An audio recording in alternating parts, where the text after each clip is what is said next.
காலை வேளையில் மழையும் அதனோடு இதமான தென்றல் காற்றும் வீசியது. நான் ஒரு தனியார் பேருந்தில் 4வது இருக்கையிலே ஜன்னல் ஓரமாக அமர்ந்திருந்தேன். மழைத்துளி மண்ணை மட்டுமல்ல, எனது உள்ளத்தையும் நனைக்கத் தொடங்கியது. நான் ரசித்தபடியே பார்த்து கொண்டிருந்தேன். அப்பொழுது ஒரு ஆண் குடையுடன் கையில் தொலைபேசியையும் வைத்து கொண்டிருப்பதை கவனித்து கொண்டிருக்கும்போது பின்னால் ஒரு குரல், தரணி. இப்போ எல்லாம் வர வர ஜன்னல் ஓரமாகவே இருந்து யாரையோ பார்த்து கொண்டிருப்பது போல இருக்குதே என்று எனது தோழி பரணி கேட்டாள். அவளிடம் நான், அப்படி ஒன்றும் இல்லை, வா இங்கே வந்து அமரு என்றேன். பேருந்து செல்ல ஆரம்பமானது. மனமோ மீண்டும் ஒரு முறை அவனை பார் என்றது. நான் ஜன்னல் ஓரமாக இருந்து கொண்டு அவனை பார்த்தேன். அதே நேரம் அவனும் என்னை பார்த்தான். மின்சாரம் பாய்வது போல் ஒரு உணர்வு என்னுள்ளே தோன்றியது. அதை எப்படி கூறுவது என்று எனக்கு தெரியவில்லை. இருப்பினும் அவன் மீதான ஈர்ப்பு என்னை அறியாமலேயே வந்துவிட்டது. அவனை பார்த்தபடியே பேருந்து நகர நானும் வீட்டிற்கு சென்று விட்டேன். அம்மா என்னை பார்த்து, படிப்பெல்லாம் எப்படி போகுது என்று கேட்டார். நானோ, அம்மா, இன்னும் 2 வருஷத்தில் எல்லாம் முடிஞ்சிரும் என்றேன். அப்பா என்னை பார்த்து, எனது மகள் ஒரு படிப்புக்கார பிள்ளைதான் என்றார். அதை கேட்டிருந்த எனது தங்கை, எப்போ பார்த்தாலும் அவர்களுடைய மகளைத்தான் பாசமாக கொஞ்சுவது, பாசம் காட்டுவது என்று முகத்தை சுருக்கி கொண்டாள். இரவு வேளையில் எல்லாரும் உண்ட பின்னர் நான் எனது அறைக்குள் தூங்குவதற்காக சென்றேன். கட்டிலே சாய்ந்த போது அந்த ஆணின் எண்ணம் தோன்றியது. அவனது பார்வை என்னை உறங்க விடவில்லை. மீண்டும் அவனை பார்க்க வேண்டும் என்று ஆசை கொண்டது மனம். மறுநாள் காலையில் பல்கலைக்கழகம் செல்லும் வழியில் அதே ஜன்னல் ஓரமாக இருந்தேன். அவர் நிற்பார் என பார்த்து கொண்டு சென்றேன். அப்பொழுது அவர் அங்கேதான் நின்றார். அவர் அன்று தனியாக நிற்கவில்லை, அவருடன் 3-4 பேர் நின்றனர். நன்றாக பார்த்த பொழுது அவனும் ஒரு பல்கலைக்கழக மாணவன் என்பதை அவதானித்தேன். ஏனென்றால் எங்களுடைய பல்கலைக்கழகத்தில் வழங்கப்படுகின்ற ட்ரெஸ்ஸினை அந்த ஆணும் அணிந்திருப்பதை அவதானித்து கொண்டிருந்த வேளையில் எனது தோழியும் பேருந்தில் ஏறிக்கொண்டாள். நான் எதையும் காணாததை போன்று இருந்தேன். எனது தோழி என்னிடம், நீ வர வர இந்த ஜன்னல் ஓரத்தில் அமர்ந்து கொண்டிருக்காய், என்ன விஷயம் என்றுதான் தெரியல என்று கேட்டாள். நான் அவளிடம், ஒன்றுமில்லை, விளையாடாமல் நீ இங்கே வந்து இரு என்று கூறினேன். நானும் பரணியும் கதைத்து கொண்டிருந்த பொழுது வெளியே நான் பார்த்திருந்த அவனும் அவனது நண்பர்களும் பேருந்தில் ஏற எனக்கு சற்று பயம் ஏற்பட்டு விட்டது. என்ன இவர்கள் இந்த பேருந்தில் ஏறுகின்றார்கள் என்று மனம் பயமடைந்தாலும் சிந்தனையில் சிறிது மகிழ்ச்சியும் ஏற்பட்டது. பேருந்து ஏறியவர்கள் என்னிடம் வருவதை போன்று வந்து கொண்டிருந்தார்கள். நான் ஆச்சரியமாக என்ன நடக்குது இங்கே என்று பார்த்து கொண்டிருந்த பொழுது அவர்கள் பரணியோட கதைக்க ஆரம்பித்தனர். எனது தோழி பரணி, இது என் ஃப்ரெண்ட்ஸ் என்றாள்.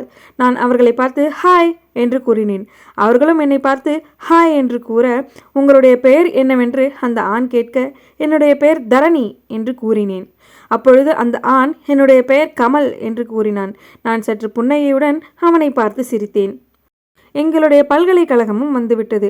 நாங்கள் அனைவரும் பேருந்திலிருந்து இறங்கி பல்கலைக்கழகத்தினுள்ளே நுழைந்தோம்.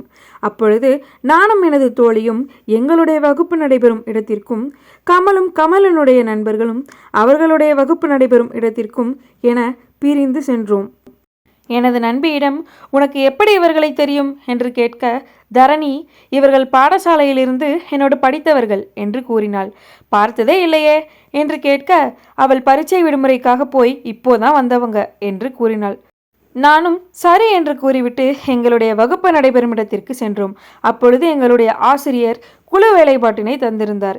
எல்லா வேலைப்பாடுகளையும் முடித்துவிட்டு நானும் எனது நண்பியும் மதிய நேர உணவினை உண்டுவிட்டு வீடு செல்வதற்காக மீண்டும் பேருந்து நிலையத்திற்கு வந்தோம்.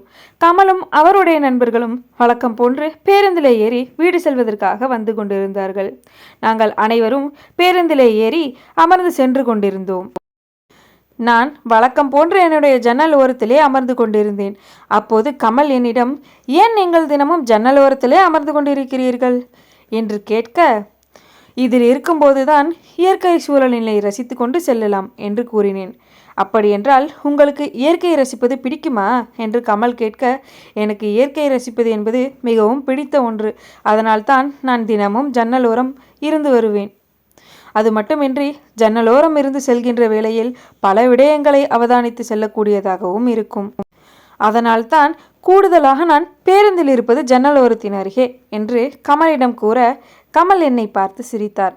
இப்படியாக ஒருவரோடு ஒருவர் உரையாடியபடி வீடு நோக்கி சென்று கொண்டிருந்தோம். என்னுடைய தோழி கமல் இருந்த இருக்கைக்கு அருகே சென்று இருந்து கமலோடு உரையாடி கொண்டிருந்தார். நான் அதை பெரிதாக எடுக்கவில்லை. அவர் பாடசாலை நண்பர் என்று எனது தோழி கூறியதால் நண்பர்களுக்கிடையே 1000 கதைப்பதற்கு இருக்கும் என்று எண்ணி நானும் அதை பெரிதாக பொருட்படுத்தாது பேருந்து செல்லும் வழியிலே பல்வேறு வகையான இயற்கை காட்சிகளை ரசித்து கொண்டிருந்தேன். ஒருவேளை நான் கமலனை காதலிக்கின்றேனோ என்ற எண்ணம் என் மனதில் எழத் தொடங்கிவிட்டது. நான் அதை பெரிதாக எடுக்காமல் மனதுக்குள்ளே பூட்டி வைத்தேன். ஒரு நாள் கமலிடம் என்னுடைய காதலினை வெளிப்படுத்த வேண்டும் என்று மனமானது அதிக ஆசை கொண்டிருந்தது. மறுநாள் காலையிலேயே புதிய ஆடை அணிந்து கொண்டும் அலங்கரித்து கொண்டும் பல்கலைக்கழகம் செல்வதற்காக பேருந்து நிற்கும் இடத்திற்கு வந்தேன். அப்பொழுது எனக்கு முன்பாகவே என்னுடைய தோழி, அதேபோல் கமலனுடைய நண்பர்கள் அனைவரும் பேருந்து திருப்பிடத்தில் இருந்தனர். நானும் அவர்களோடு இணைந்து பல்கலைக்கழகம் செல்வதற்காக பேருந்தில் ஏறினேன். நான் வழக்கமான ஜன்னல் ஓரத்தின் அருகே அமர்ந்து கொண்டிருந்தேன். கமலும் என்னுடைய தோழியுடன் ஒரே இருக்கையில் அமர்ந்து கொண்டு எதையோ தீவிரமாக கதைத்து கொண்டிருந்தனர். அப்பொழுது என்னுடைய தோழி அழுது கொண்டிருந்தாள். அதையும் அவதானித்து கொண்டிருந்தேன். ஏன், எதற்கு என்னுடைய தோழி அழுகின்றாள் என்று 1000 கேள்விகள் மனதில் எழத் தொடங்கியது. பல்கலைக்கழகம் வந்துவிட்டது. பேருந்திலிருந்து நாங்கள் அனைவரும் இறங்கி எங்களுடைய வகுப்பு நடைபெறும் இடத்திற்கு வந்து கொண்டிருந்தோம். அப்பொழுது என்னுடைய தோழியிடம், ஏன் பேருந்தில் அழுது கொண்டிருந்தாய், என்ன விடயம் என்று கேட்டேன். என்னுடைய தோழி ஒரு விடயத்தை கூறினாள். என்னுடைய மனம் கண்ணாடி போல் உடைந்து சுக்குநூறாகியது. நானும் கமலும் 1 வருடமாக காதலித்து கொண்டிருக்கிறோம். எங்களுடைய காதலை வீட்டில் ஏற்றுக்கொள்ள மாட்டோம் என்று கூறுகின்றார்கள். அதனால் தான் அதை கமலிடம் சொல்லிக்கொண்டு அழுதேன் என்று கூறினாள். சில நிமிடம் என்னுடைய இதய துடிப்பு நின்று விட்டதை போன்று உணர்ந்தேன். தோழி என்னிடம் இதை பற்றி எதுவுமே கூறவில்லை என்று மனவேதனையும் அடைந்தேன். என்னுடைய ஒருதலை காதலை நான் அவளிடம் கூறவில்லை. மனதோரம் வேதனை சூழ அதை வெளிப்படுத்தாது அவளுக்கு ஆறுதல் கூறினேன். யார் எனக்கு ஆறுதல் கூறுவார் என்று மனதிற்குள்ளே எண்ணிக்கொண்டேன். என் மனமே எனக்கான ஆறுதல் என்பதை புரிந்து கொண்டேன். வகுப்பை முடித்துவிட்டு நானும் எனது தோழியும் வீடு செல்வதற்காக பேருந்து திரைப்படத்திற்கு வந்தோம். அப்பொழுது கமலும் நண்பர்களும் அங்கு வந்து கொண்டிருந்தனர். கமல் பரணியை அழைத்து சென்று அவளுக்கு ஆறுதல் வார்த்தைகளை கூறிக்கொண்டிருந்தார். இதை அனைத்தையும் பார்த்து கொண்டிருந்த என் மனம் இதயத்திடம், எது உனக்கானது என்று எழுதப்பட்டிருக்கின்றதோ அதுவே உன்னை வந்து சேரும் என கூறிக்கொண்டது. ஜன்னல் ஓரத்தில் இருந்து கொண்டு பல விடயங்களை ரசித்தபடி சென்று கொண்டிருந்தேன். ரசிப்பது மனிதனுடைய மனதிற்கு நிம்மதியை தருவதோடு மனிதனை மனிதனாக வாழ வைப்பதற்கு இயற்கை ஒரு சிறந்த இடத்தை தருகின்றது. ஜன்னலோர இருக்கையிலே பயணிக்கின்ற ஒவ்வொரு பயணியினுடைய சிந்தனையிலும் ஏதோ ஒரு விடயமானது புதைந்து கொண்டுதான் இருக்கின்றது.